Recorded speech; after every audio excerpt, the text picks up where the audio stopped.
Back to SL Diaries RKN. ನಾನು ಇನ್ನು ಮುಂದೆ ಸ್ಟೋರಿ ಟೆಲ್ಲಿಂಗ್ ಕಂಟಿನ್ಯೂ ಮಾಡೋಣ ಅಂತ ಇದ್ದೀನಿ. ಈ ಸ್ಟೋರಿ ನಿಮ್ಗೆ ಇಷ್ಟ ಆದರೆ ಲೈಕ್ ಮಾಡಿ, ಶೇರ್ ಮಾಡಿ. Thank you. ಜೀವನದ ನಿಜವಾದ ಗೆಲುವು. ಇದೊಂದು ಸಣ್ಣ ಮೋಟಿವೇಶನ್ ಸ್ಟೋರಿ. ಒಂದು ಸಣ್ಣ ಪಟ್ಟಣದಲ್ಲಿ ಅನಿರುದ್ಧ ಎಂಬ ಯುವಕ ವಾಸಿಸುತ್ತಿದ್ದ.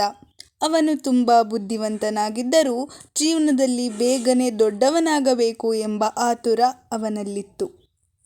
ಹಣ ಇದ್ದರೆ ಮಾತ್ರ ಗೌರವ ಎಂಬ ನಂಬಿಕೆ ಅವನ ಮನಸ್ಸಿನಲ್ಲಿ ಗಟ್ಟಿಯಾಗಿತ್ತು. ಅವನ ತಂದೆ ಸಾಮಾನ್ಯ ಶಿಕ್ಷಕರಾಗಿದ್ದರು. ಅವರು ಸದಾ ಅನಿರುದ್ಧನಿಗೆ ಹೇಳುತ್ತಿದ್ದರು, ಜೀವನದಲ್ಲಿ ದೊಡ್ಡವನಾಗುವುದಕ್ಕಿಂತ ಒಳ್ಳೆಯವನಾಗುವುದು ಮುಖ್ಯ ಎಂದು. ಆದರೆ ಅನಿರುದ್ಧ ಆ ಮಾತುಗಳನ್ನು ಗಂಭೀರವಾಗಿ ತೆಗೆದುಕೊಳ್ಳಲಿಲ್ಲ. ಕಾಲೇಜು ಮುಗಿದ ತಕ್ಷಣ ದೊಡ್ಡ ಕಂಪನಿಯಲ್ಲಿ ಕೆಲಸ ಪಡೆದು ಹಣ ಸಂಪಾದಿಸುವುದೇ ಅವನ ಗುರಿಯಾಗಿತ್ತು. ಕೆಲ ವರ್ಷಗಳಲ್ಲಿ ಅವನು ಉತ್ತಮ ಸಂಬಳದ ಕೆಲಸ ಪಡೆದನು.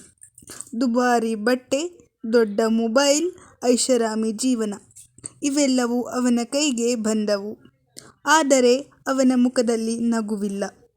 ಕೆಲಸದ ಒತ್ತಡ, ಸ್ಪರ್ಧೆ, ಅಸೂಯೆ ಅವನ ಮನಸ್ಸನ್ನು ನಿಧಾನವಾಗಿ ಖಾಲಿ ಮಾಡುತ್ತಿದ್ದವು.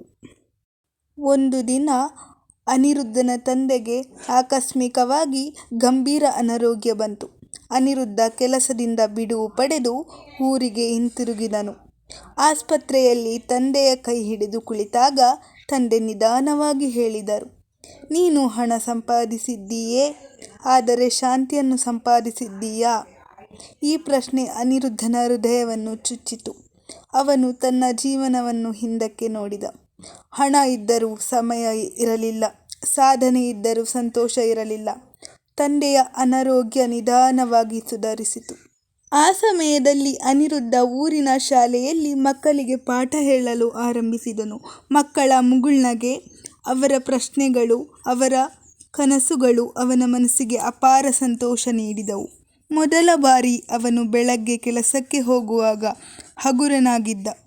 ಸಂಜೆ ಮನೆಗೆ ಬಂದಾಗ ದಣಿವು ಇದ್ದರೂ ಮನಸ್ಸಿನಲ್ಲಿ ಶಾಂತಿ ಇತ್ತು. ಕೆಲ ತಿಂಗಳುಗಳ ನಂತರ ಅವನು ತನ್ನ ದೊಡ್ಡ ಕೆಲಸವನ್ನು ಬಿಟ್ಟು ಊರಿನಲ್ಲಿಯೇ ಉಳಿದು ಶಿಕ್ಷಣ ಸಂಬಂಧಿಸಿದ ಕೆಲಸ ಆರಂಭಿಸಿದನು. ಹಣ ಕಡಿಮೆಯಾಯಿತು, ಆದರೆ ಜೀವನದ ಅರ್ಥ ಹೆಚ್ಚಾಯಿತು.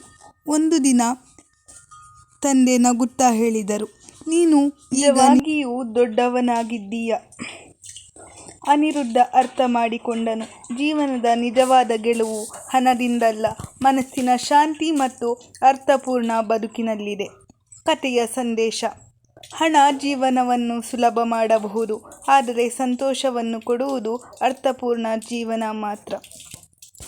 ಈ ನನ್ನ ಚಿಕ್ಕ ಕತೆ ನಿಮಗೆ ಇಷ್ಟ ಆಗಿದ್ದರೆ ಈ ವಿಡಿಯೋಗೆ ಲೈಕ್ ಮಾಡಿ. Thank you.